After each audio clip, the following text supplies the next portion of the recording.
Napakawalang hiya nung tao na yun, Mr. Chair. Bigla ba niya naman sinabi, tingnan niyo yung mukha ni Marcoleta kung matatawa kayo.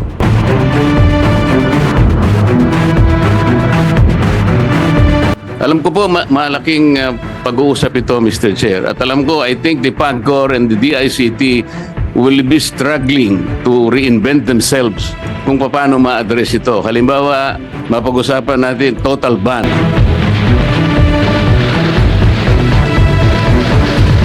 Phenomenal box office star na si Vice Ganda. Kabado sa hakbang nagagawin ni Senator Rodante Marcolita.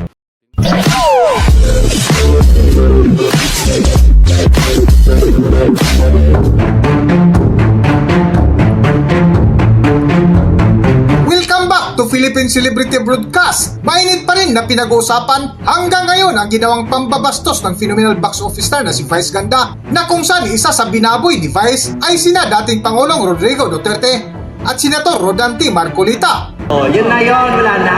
Meron pa! Ate, ba't ang dami? Sinasabi ko na nga ba nung Uy, putang ina yun, hindi ko nilalabas. That's a very private picture! Wow, Senator Grace, tawang-tawa. Wow, sige nga, titignan mo nga si Marcoleta, tingnan ko kung matatawa ka.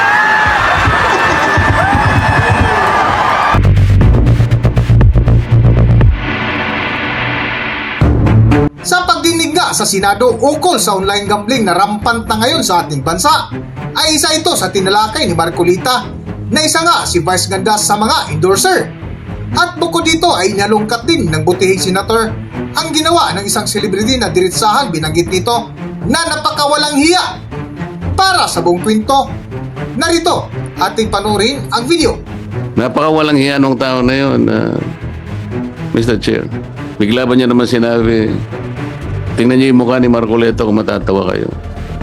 Sino yung official owner? Sino yung beneficial owner? Sino yung gaming system administrator? Ano yung mga games?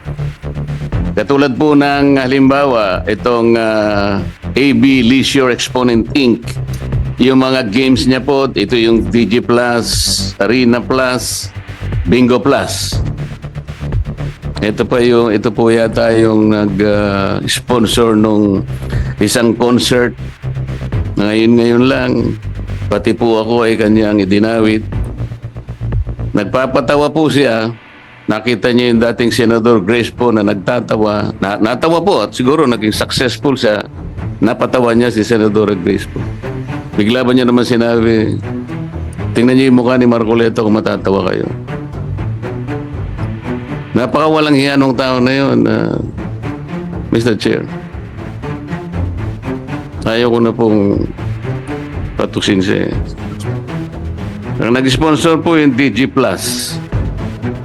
Kaya po lumalaki po eh. Gumagamit po sila ng mga ganong klaseng mga sikat na mga tao.